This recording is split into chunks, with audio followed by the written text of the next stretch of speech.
আসসালামু আলাইকুম ওয়া রাহমাতুল্লাহ।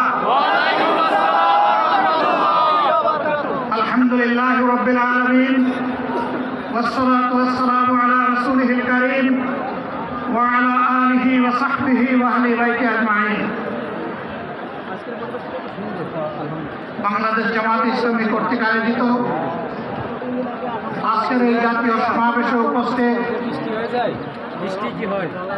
সম্মানিত জাতীয় নেতৃবৃন্দ,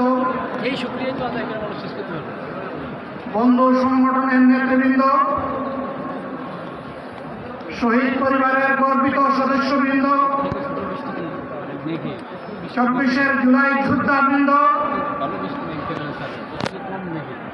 আমার দেশবাসী এবং আমার সাংবাদিক বন্ধুগণ,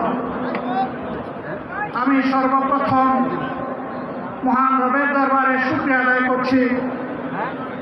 ফ্যাসিবাদের পতনের পর অত্যন্ত অনুকূল পরিবেশে আল্লাহ রাব্বুল আলামিন আজকের এই সমাবেশটি করার আমাদেরকে তৌফিক এনায়েত করেছেন, আলহামদুলিল্লাহ। 2 দিন আগেও ঝড়ধারায় বৃষ্টি ঝরেছে। অনেকে আশঙ্কা করেছিলেন কি হবে, মানুষগুলা সেদিনটি শান্তিতে বসে 2টি কথা শোনার সুযোগ পাবে। আল্লাহ রাব্বুল আলামিন আজকের দিনটা অনেকটা এয়ার কন্ডিশন করে দিয়েছেন, আলহামদুলিল্লাহ। বৃষ্টি নেই, তীব্র রোদও নেই। আল্লাহ তাআলার পক্ষ থেকে তার গোলামদের প্রতি এই যে মেহেরবানি, এর জন্য নত শিরে আরেকবার আমি শুকরিয়া আদায় করছি, আলহামদুলিল্লাহ।